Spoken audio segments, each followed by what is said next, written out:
여러분 안녕하십니까? 누리 PD입니다. 중국에서는 뭐떡동의 그 유명한 워딩 권력은 총구로부터 나온다.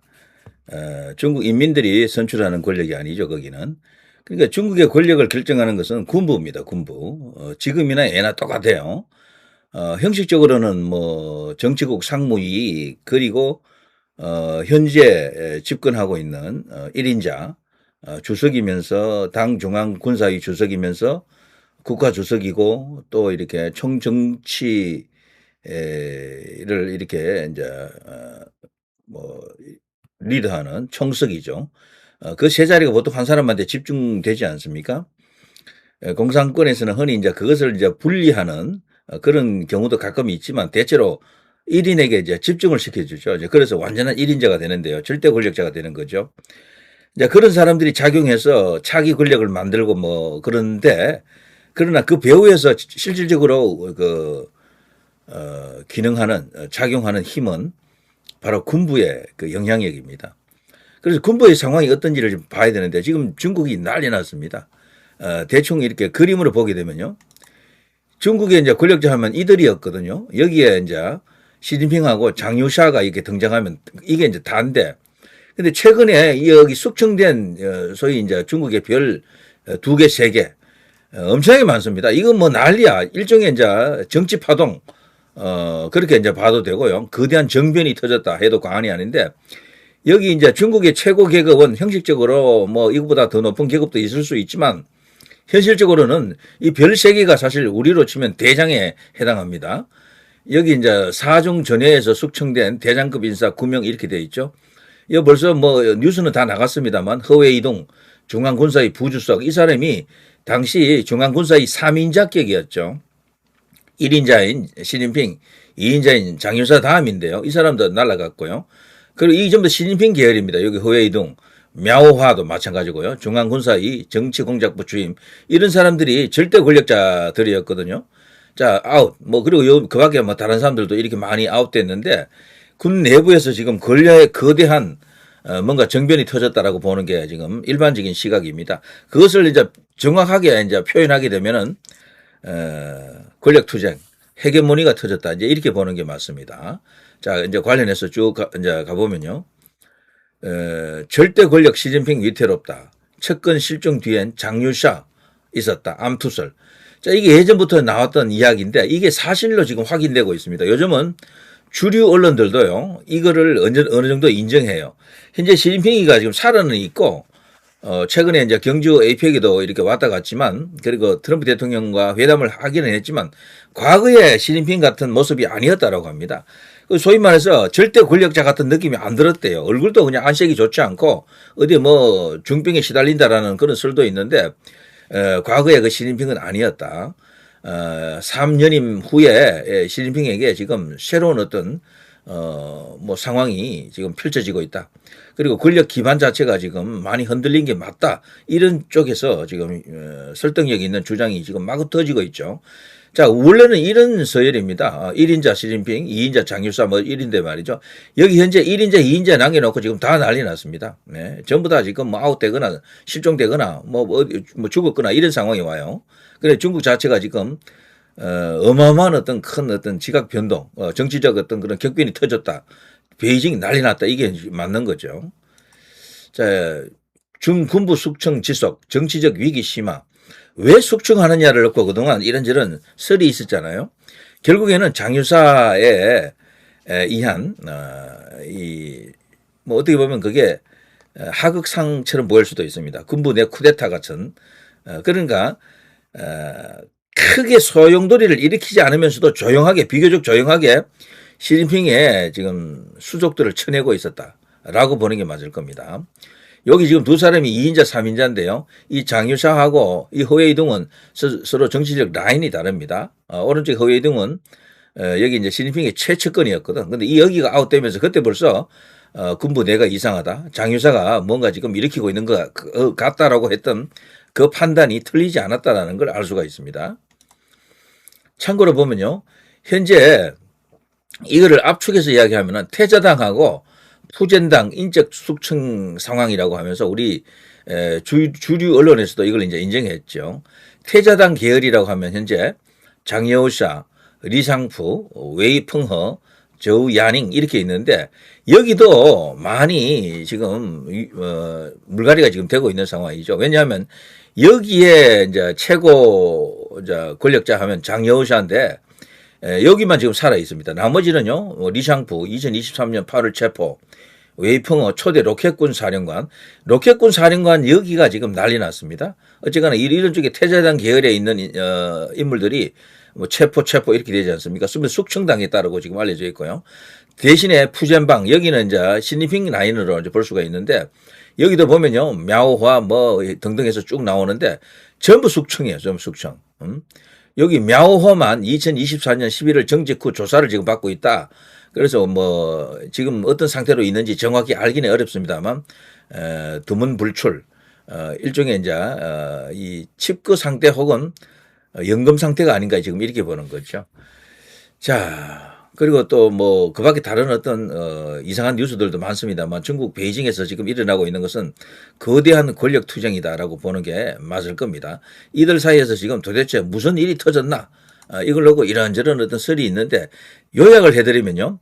지난 3년 전부터 지금 이런 일이 이제 불거져 왔었죠. 지난 3년간 40명 이상의 중국군 고위 장성의 연쇄 낙마를 부른 대숙청의 원인이 도대체 뭐였나라는 건데요. 그것이 바로 군부 내 권력 투쟁이었다라고 하는 겁니다. 어느 나라 가든요, 군부 안에도 라인이 하나만 있는 건 아니거든. 보통 2개, 3개가 있는데 그 양대 라인이 대충돌을 일으켰다. 그걸 굳이 이제 말하면 뭐 태자당하고 푸젠방이다 이렇게 이제 보긴 합니다만 다른 말로 하면 시진핑 대 장유사의 대결이다 이렇게 보면 맞겠죠. 자, 시진핑이 직접 발탁한 허웨이 등 그리고 мя오하 등 푸젠방 출신 신흥 세력이 태자당이 관할해온 로켓군을 숙청하자 태자당 원로인 장여우샤가 여기 이제 이걸 보시면 좀 더 쉽겠죠. 장여우샤가 푸젠방 대장급 인사 9명을 여기서 말하는 대장급은 별 3개를 말합니다. 중장이죠. 대장급 인사 9명을 한꺼번에 날리는 것으로 맞대응을 했다라는 겁니다. 자, 태자당 쪽에 여기 시간적으로 보면 1년 앞섰죠. 먼저 시진핑이가 이 태자당을 쳤어요. 장여우샤를 먼저 쳤다니까. 여기 보면 로켓군을 먼저 치거든요. 숙청하거든요. 웨이펑허, 저우야닝 여기 2023년이잖아요. 그리고 그 위에 리샹푸도 마찬가지고 여기는 국방부장이니까 굉장히 중요한 보직이 있는 여기 장여우샤 라인인데 이들을 먼저 쳤어요. 시진핑이가. 그러자 반격을 하면서 여기 오른쪽에 보면 전부 2024년으로 1년 뒤로 나타나죠. 그러면서 장여우샤의 반격으로 지금 시진핑 수족들이 다 잘려나간 것으로 이제 보면 됩니다. 이거는 달리 말하면 장여우샤의 힘이 시진핑의 힘을 능가하거나 최소 대등하다라는 것을 말해주고 지금 현 시점에서는 오히려 시진핑보다도 장여우샤의 파워가 더 크다라고 보는 게 일반적입니다. 시진핑도 푸젠방 측근 세력의 대규모 숙청을 막지 못했죠. 이걸 이제 주류 언론에서는 방관했다라고 하는데 방관이 아니고 못 막은 겁니다. 이렇게 되면서 군부의 세력 확대를 시도하는 태자당 계열 장여우샤가 앞으로 어떤 포석을 넣느냐에 따라서 중국의 1인자의 얼굴이 완전히 바뀔 수도 있다. 시진핑을 밀어내고 다른 사람이 그 자리에 이제 갈 수도 있는 겁니다. 그러니까 시진핑은 15년 정도 집권하고 사라질 가능성이 크다 이런 이야기죠. 지금 봐서는 20년, 30년 하는 것처럼 보였지만 결국에는 욕심이 화를 불렀다. 과욕이 화를 불렀다 이렇게 볼 수가 있겠죠. 그리고 특히 지난 10월 20일 베이징에서 열린 중국 공산당 20기 중앙위원회 제4차 전체회의 전회라 그러죠. 4중 전회. 참고로요. 이 전회는 중국에서 전회는 7개의 전회가 있습니다. 그게 딱 정해져 있어요. 1중 전회는 뭘 한다. 2중 전회는 뭘 한다. 그래서 여러 가지 이제 이슈가 있는데 4중 전회 이게 아주 중요하죠. 그 전회마다 다루는 주제, 다루는 그 이슈가 있어요. 딱 정해져 있습니다. 자, 아무튼 시진핑 그 체제의 그 향배, 그리고 중국의 경제 운영 방향 등에 대해서 4중 전회에서 그걸 다뤘는데 여기서 큰 결정들이 많았다고 합니다. 그리고 후계 구도 있죠. 이것이 이제 초미의 관심사인데 이걸 펼쳐놓고 이제 볼까요? 여기 이제 이런 사람들이 숙청된 상황 속에서 시진핑과 장유사의 대결 그 구도 안에서 어떤 일이 일어났느냐? 자, 이런 것을 이제 점치는 그 이야기를 쭉 보게 되면요. 15차 국민경제 및 사회발전 5개년 계획, 여기 이제 2026년부터 2030년까지인데요. 중국은 이렇게 뭐 국민경제 및 사회발전 5개년 계획이라고 대한민국 박정희 대통령이 이제 추진했던 경제개발 5개년 계획을 거의 본딴 그런 시스템을 갖고 있죠. 자, 요것이 이제 이번 4중 전회에서 확정이 됐고요. 그리고 또 시진핑이 주석 임기가 세 번째 임기가 끝나는 2027년에도 은퇴하지 않고 네 번째 임기를 이제 이어간다라는 그런 전망은 있는데 이게 아주 약한 전망이에요. 약한 전망. 형식적으로는 이제 허수아비처럼 된 시진핑의 권력을 유지시켜 준다. 뭐 이런 어떤 분석도 있고, 근데 일부 언론에서는 반대로 시진핑의 권력이 더 강화됐다라고 그렇게 앞뒤 맞지 않는 주장을 하는 언론도 있습니다. 자, 아무튼 이런 이야기들. 4중 전에 개막 사흘 전에 있었던 중국 국방부의 발표가 있었죠. 거기서 지금 보시는 것처럼요. 중앙군사위 부주석인 허웨이동, 중앙군사위 정치공작부 주임 мя오하 등 9명을 당 기율 위반과 부패 혐의로 조사해서 당적과 군적을 박탈한다라는 그런 발표가 있었죠. 이들은 중국군 최고 계급인 상장 신분입니다. 근데 우리로는 중장이라고 이제 부르지만 별세계는 여기서는 상장이죠. 상장. 자, 우리로 치면 이게 대장급입니다. 별 4개를 동시에 9명을 숙청한 충격적인 사태죠, 이게. 자, 허웨이동과 мя오하는요, 시진핑이 대만을 마주보는 푸젠성에 근무할 당시 인연을 맺은 30일 집단군 출신이라고 하죠. 이 시진핑의 친위 세력으로 이제 통했는데 이들이 그냥 날아간 겁니다. 자, 시진핑은 이들을 파격적으로 발탁해서 군 최고 의사결정 기구인 중앙군사위 정원이 이제 이렇게 7명인데요, 원래. 여기 이제 부주석과 위원 자리에 앉혔습니다. 참고로 여기 위원이 되면 절대자가 되는 겁니다. 절대 권력자가 됐다 해도 과언이 아닙니다. 하나하나가 절대자예요. 전부 자기가 맡고 있는 분야가 있습니다. 그리고 정치국 상무위원도 지금 현재는 8인 체제로 되어 있던가요? 원래는 7명으로 주로 왔었는데 거기도 그 자리 하나를 맡게 되면 거의 절대자다 이렇게 이제 불리죠. 자, 이들은요 일선 전투부대에서 잔뼈가 굵은 그런 어떤 이 장성들인데 이들을 통해 중국군을 소위 말해서 시진핑 체제로 완전히 개편한다라는 구상이었습니다만 그로부터 불과 수년 만에 줄줄이 부패 혐의로 숙청되고 감옥행을 기다리는 그런 상전벽해의 상황이 지금 벌어지고 있는 거죠. 여기서 말하는 이 인물들 중에 허웨이동과 мя오하의 몰락은 이게 아주 충격적인데요. 이게 이제 그동안 계속해서 중화권에 무승했던 시진핑 그 실각설의 진원지였습니다. 왜냐하면 핵심 척건 중에 척건이었거든. 자, 그러나 시진핑의 위상이나 군부 장악력이 아직 흔들리지 않고 있다라고 주장하는 주류 언론도 있긴 합니다. 자, 현재 미국과 대만 정보기관의 판단이라고 하는 그런 이슈가 이제 우리 언론에서 일부 보도가 됐었는데요. 여기서는 그래도 시진핑이가 나름대로 권력을 유지하고 있다라고 보는 것 같아요. 그렇지만 다른 시각에서는 진짜 실질적인 권력은 장유사가 갖고 있다라고 보는 게 맞다라고 합니다. 왜냐하면은 양쪽에 이 숙청당한 그 군부의 숫자를 보게 되면 시진핑 쪽이 훨씬 더 데미지가 커요. 그것 때문에 장유사 쪽이 시진핑을 사실상 컨트롤하고 있는 게 아닌가 이런 판단이 좀 더 힘을 얻고 있다. 자, 아무튼 군부의 신형 세력이라고 할 수 있는 허웨이동과 мя오하가 장여샤 중앙군사위 부주석 중심의 태자당 세력, 혁명 원로 자제와 친인척으로 구성된 정치 세력이 태자당이죠. 여기에 도전했다가 참패했다라는 것이 사실 이제 대체적인 관측이고 이게 아마 맞는 분석일 겁니다. 자, 백악관 그 국가안보회의 선임 보좌관을 지낸 그 인물 중에 데니스 와일드라고 있는데 이 사람이 지난 10월 말에요. 미국 외교 전문지 디플로맷에 기고한 그 글을 보면은 허웨이동과 мя오하 숙청은 중국군 최고위층 내부 권력 투쟁에 의해 촉발된 것이다라고 분석을 하고 있고요. 또 조지타운대 월시 외교대학원 교수로 재직 중인 이 그 데니스 와일드는 CIA에서요 30년 동안 중국과 북한 문제를 다뤄온 미국 내 대표적인 중국 전문가로 통하고 있습니다. 이 사람이 조지 W 부시 대통령 시절 백악관 NSC 중국 국장도 역임을 했고 동아시아 담당 스님 보좌관 등을 또 지냈다 그러죠. 이런 사람이 이제 최근에 이제 그 기관 글을 보게 되면은